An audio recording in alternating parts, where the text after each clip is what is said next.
আলিপুর আদালত থেকে বের করা হয়েছে সন্দীপ সহ ধৃত 4 জনকে। তাদের আজকেই জেল হেফাজতে নির্দেশ দেওয়া হয়েছে। আলিপুর আদালতের বিচারক তাদেরকে 23শে সেপ্টেম্বর পর্যন্ত জেল হেফাজতে নির্দেশ দেয়। তাদেরকে আইনজীবীরা দীর্ঘক্ষণ ঘিরে রাখেন, স্লোগান চলতে থাকে আলিপুর আদালত চত্বরে।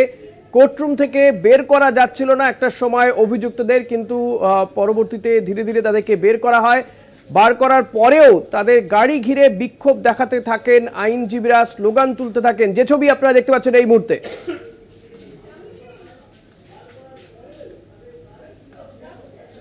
সিবিআই কোর্টে আইনজীবীদের ভিড়, কোর্টরুম থেকে বের করা যাচ্ছিল না অভিযুক্তদের। অবশেষে তাদেরকে বের করা হয়েছে, কিন্তু তাদের গাড়ি ঘিরে বিক্ষোভ দেখান আইনজীবীরা, যে ছবি দেখতে পাচ্ছেন আপনারা এই মুহূর্তে।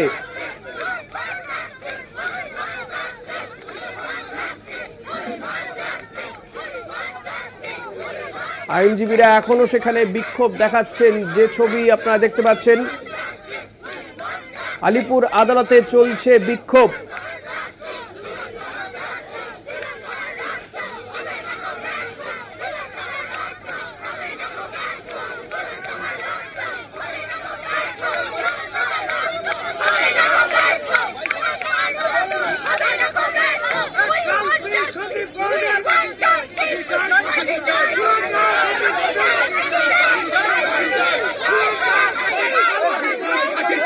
বন্দ্যোপাধ্যায় রয়েছেন আমার সঙ্গে। দুর্গাদাস, ঠিক কি চলছে, কি বলছেন এই আইনজীবীরা? দেখো, আজকে বিচার প্রক্রিয়া ঠিক শেষ হওয়ার পর যখন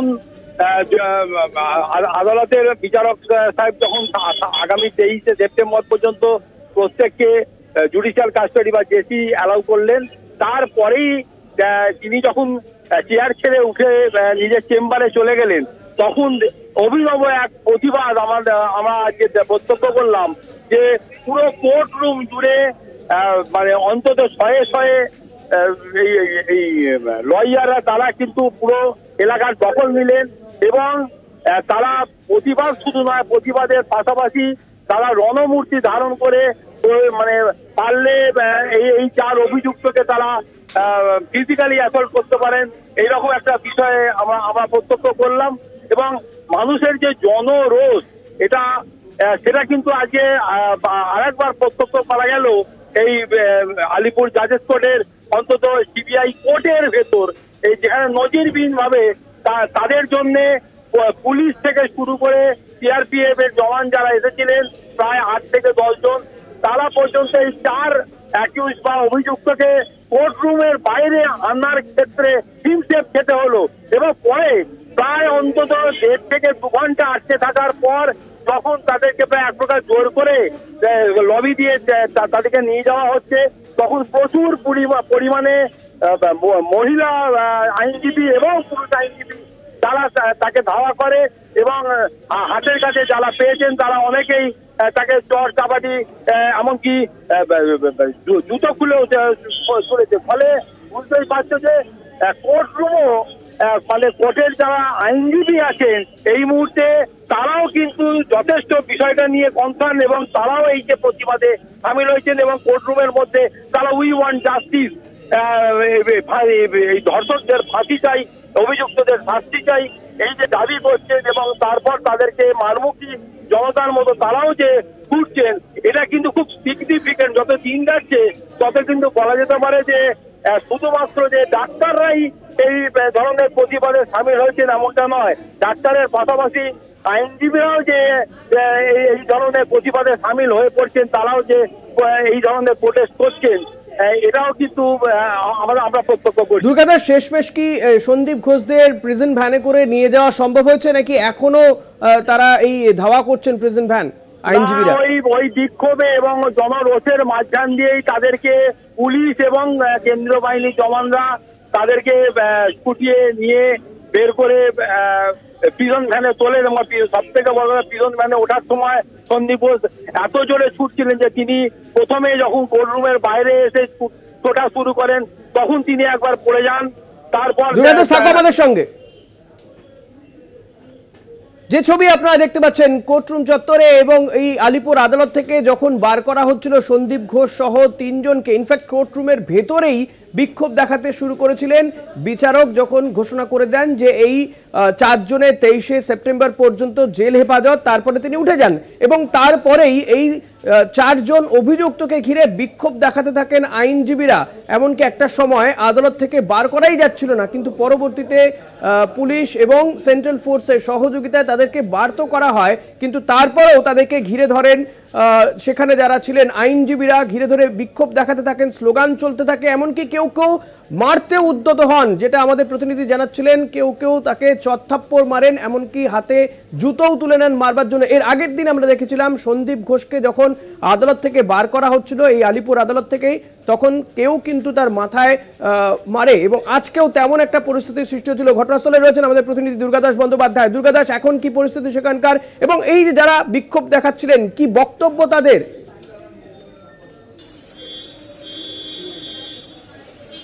দেখো, বিক্ষোভের আজ যে এই কোর্টে, অর্থাৎ আজকে কিন্তু আলিপুর কোর্টে যে 8 দিন পরে তাদের যে সিবিআই কাস্টাডির শেষ দিন ছিল 8 দিনের, সেখানে যখন তাদেরকে নিয়ে আসা হয়, জজ সাহেব সেখানে বলেন যে আগামী 23 তারিখ পর্যন্ত এদের 4 জনকে, অভিযুক্ত 4 জনকেই কিন্তু জুডিশিয়াল কাস্টাডিতে থাকতে হবে। তারপর তিনি ঠিক করবেন যে কোন কাস্টাডিতে তিনি নিয়ে দেবেন। এবং এই জজ সাহেব যখন তার রায় শুনিয়ে উঠে চলে গেলেন, ঠিক তখনই দেখা গেল প্রায় 2 থেকে 250 জন মহিলা এবং পুরুষ আইনজীবী যারা এই কোর্টরুমের ভেতর, তাদেরকে ঘিরে রেখে দিল অন্তত 1.5 থেকে 2 ঘন্টা।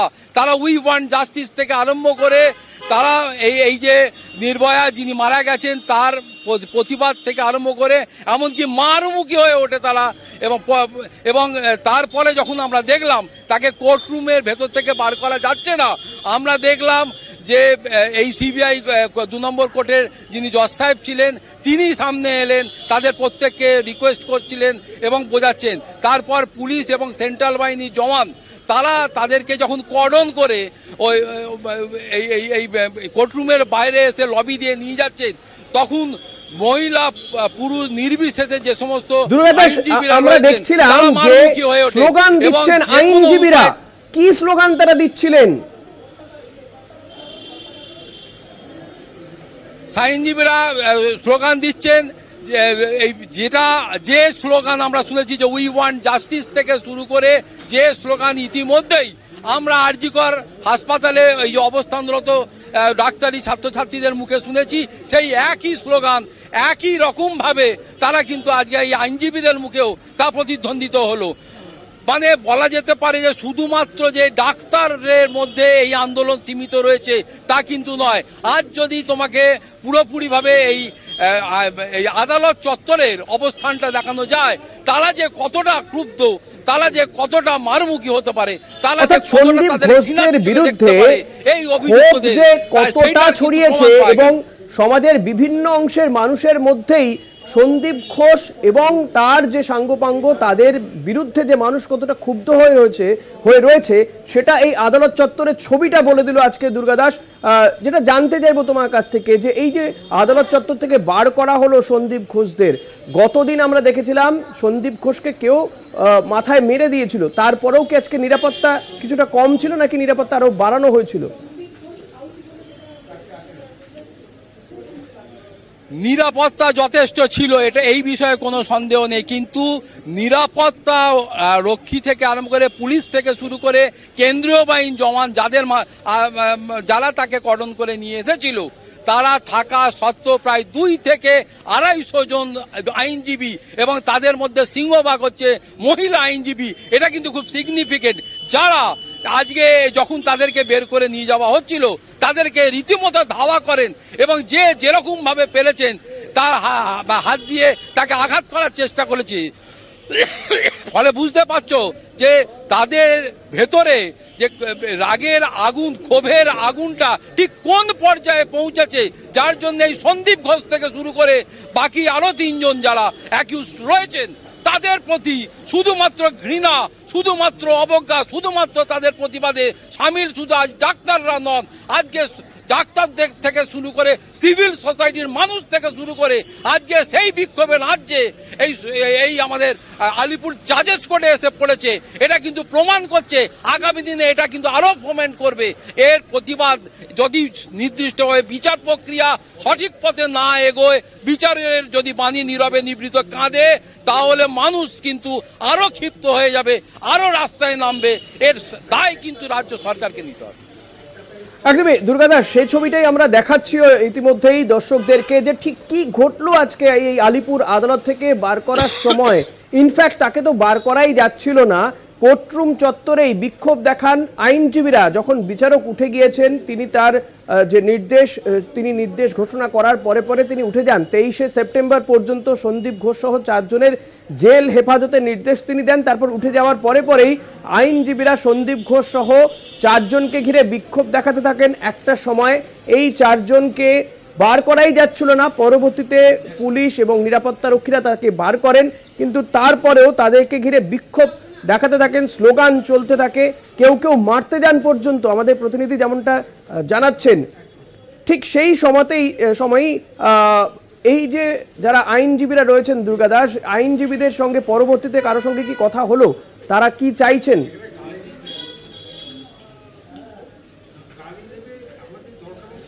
আইনজীবীদের অ্যাকচুয়ালি আমরা আইনজীবীদের সঙ্গেই দাঁড়িয়েছিলাম। আমরা যখন কোর্টে মাননীয় বিচারপতি বিচারক তিনি যখন বিচার প্রক্রিয়া চালাচ্ছিলেন, আমরা কিন্তু তাদের সঙ্গেই ছিলাম। কিন্তু আমি তোমাকে একটা কথা খুব মানে সিগনিফিকেন্ট, এটা কিন্তু প্রত্যেকের এই জায়গাটায় দৃষ্টি দেওয়া উচিত, যে কোনোদিন এত ঘটনা পশ্চিমবঙ্গের বুকে বিগত দিনে ঘটেছে, পরবর্তী ক্ষেত্রে ঘটেছে, কিন্তু এই আমি তোমাকে একটা রিকোয়েস্ট করবো বলার আগে, একটু যদি তুমি চেপে যাও ডান দিকে, কারণ তোমার সামনে দিয়ে গাড়ি দ্রুত গতিতে যাচ্ছে, একটু চেপে যাও প্লিজ। হ্যাঁ প্লিজ কন্টিনিউ করো।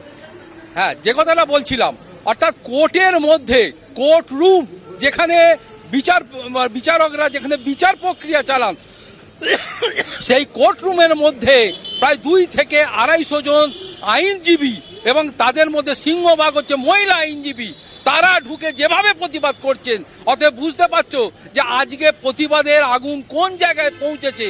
আজকে যারা এই ছবি দেখতে, মানে আমাদের পক্ষে হয়তো পসিবল নয় যে ইনসাইড দ্য কোর্ট বা কোর্ট রুমের ভেতরের ছবি, কিন্তু আমাদের কাছে থাকা সত্ত্বেও সেই ছবি আমরা আইনগতভাবে দেখাতে পারি না।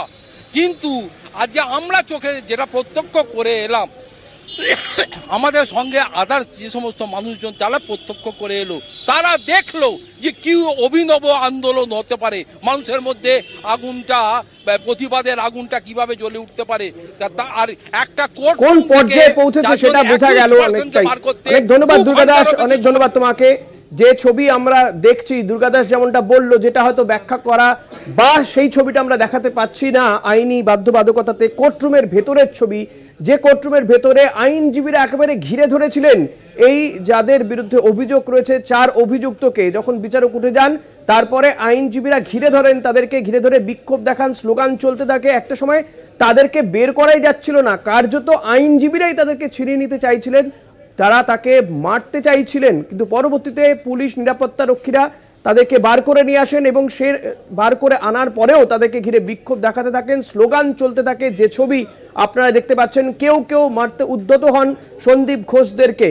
এর আগের দিনও দেখা গিয়েছিল সন্দীপ ঘোষকে মাথায় মারেন কে বা কারা, তারা আঘাত করেন, কিন্তু সেই কথাকে মাথায় রেখে আজকে কোর্ট চত্বরে যথেষ্ট নিরাপত্তা ছিল, সেন্ট্রাল ফোর্স ছিল, তা সত্ত্বেও এই ঘটনা ঘটলো। অর্থাৎ বোঝা যাচ্ছে যে সন্দীপ ঘোষ সহ অন্যান্যদের বিরুদ্ধে মানুষের ক্ষোভের আগুনটা কোন পর্যায়ে পৌঁছেছে। শুধুমাত্র জুনিয়র চিকিৎসকরাই নন, সমাজের বিভিন্ন স্তরের মানুষজন তারা আজ ক্ষোভে ফুঁসছেন।